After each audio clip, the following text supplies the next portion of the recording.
Bonjour, c'est Daria. Aujourd'hui, nous allons voir ensemble ce qui est important de vivre en tant que frères et sœurs. Pour ça, lisons 1 Thessaloniciens 5, verset 11. « Alors, encouragez-vous les uns les autres et construisez la communauté comme vous le faites déjà. » Dans d'autres traductions, on parle aussi d'édification et d'exhortation. Soyons plus rapides à s'encourager, à s'exhorter ou à s'édifier les uns les autres dans l'Église avec un grand E. Nous sommes appelés à nous construire les uns les autres et non à nous détruire. Ce dernier reste le job de l'accusateur, du voleur, du malin. Ce n'est pas à nous de nous juger et de nous pointer du doigt les uns les autres. Quand je dis juger, je parle des commérages, des accusations sans fondement ou des découragements. Malheureusement, l'Église n'est pas épargnée par ce genre de comportement.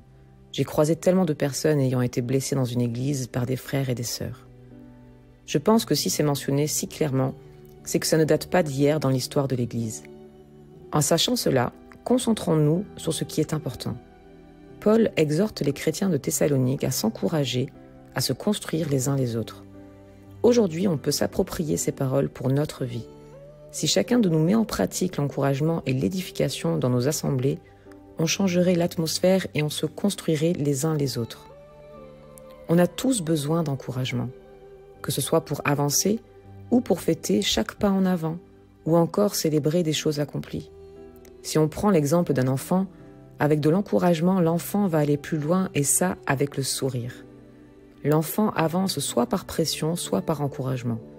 La différence, c'est que sous la pression, on perd la joie, et avec l'encouragement, on se sent porté.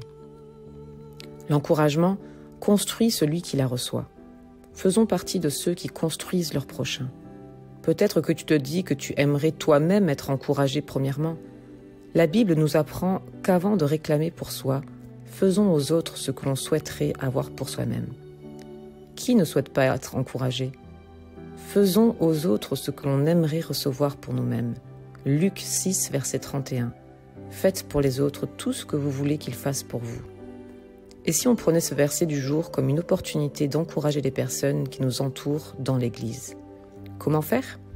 Voici quelques exemples pratiques. Envoie un message d'encouragement à une personne. Invite quelqu'un pour un café ou un repas en l'encourageant dans un domaine de sa vie.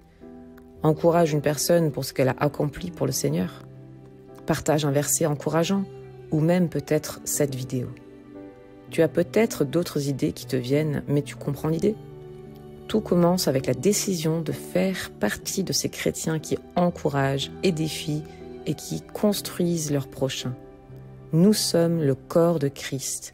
Nous sommes son Église. Nous sommes ensemble. Sois béni.